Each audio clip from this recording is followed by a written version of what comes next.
Alright, so I'm deal like this while I watch the Eclipse on the last of the Eclipse. With my Eclipse glasses, I wanted to share a few of the things that I received messages while I was here. It seems that the Aries energy is very amplified since the sun is in Aries. So at some point I was recording upwards through my selfie camera, and I guess the sun was just too bright, and you know when you see a bright light, it kind of gets sort of like framed into your eyes, and if you close your eyes you see like patterns from where that light was. Well, it kind of did that while I looked at the camera. And tell me why. I'm looking at the symbol. Well, I'm looking at the little lines that the light created, and it looked a lot like an Aries symbol, like an Aries ram symbol, the Aries symbol. And I'm just like, what? And it's like right below where the sun is when I closed my eyes and looked up at the sun. There was that, and then there was something else that looked like a flag, but it looked like a blue flag. I'm not entirely sure if that was just the color came out, but it looked like a flag, and I thought immediately like, white flag. Like, hey, giving up on this fight, and it's more so like I want peace. Like, that's the energy I got. So like the ram representing Aries. Aries is ruled by Mars. Mars is the planet of war, and what is something that has been on everyone's mind everywhere is conflict.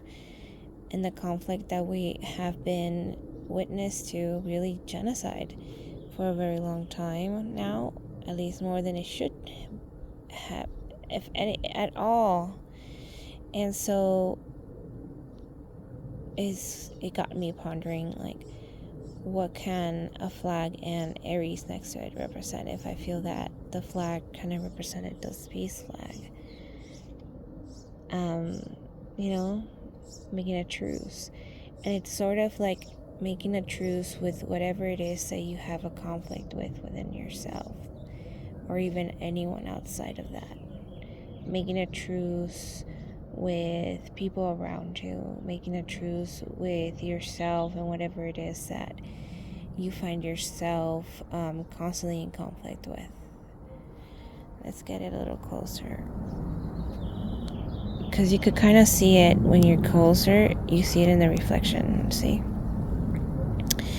So making a truce of what that means, of what it means to you, to resolve conflict within your heart, within your spirit, especially when it comes to what you want to do in this life and what you wish you would have been doing. Maybe there's a conflict within yourself where you haven't done what you said you would, or you're not where you wanted to be, or the things that you set out to do did not pan out the way that you expected them to, or you feel like they're not panning out the way that you expect them to. And so this is a sort of like the concept of looking at it a different way, at making sure that you are wisely picking your battles, and that you're not constantly going to war with yourself, because that's something that I don't think a lot of people understand when it comes to Aries energy.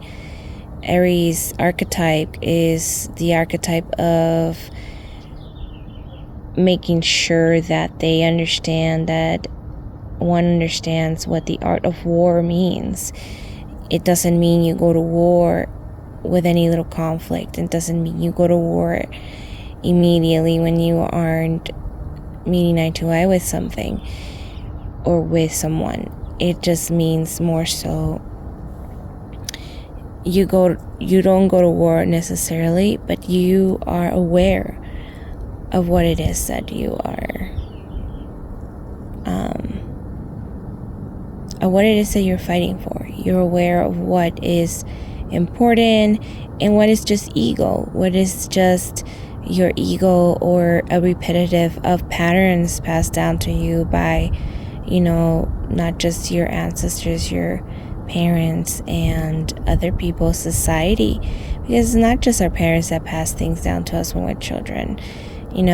We grow up in an age of like coming into technology, so we were also watching television, we were reading, we were listening to music. So it wasn't just our parents. We can't blame everything on our parents. And sure, our parents could fuck us up and probably did fuck us up, but it wasn't just what they taught us that we have.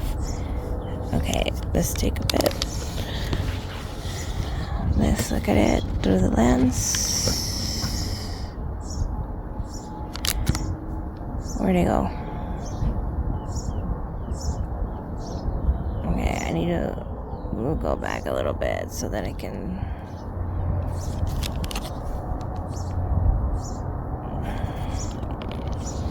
There we go. It's almost at the tail end. So we are coming to a conclusion with this.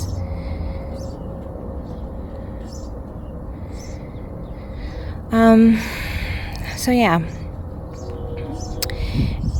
it's like this, okay? It's like the tail end of this eclipse, okay? It was a climax. It was something that everybody was looking forward to, or even some were afraid of.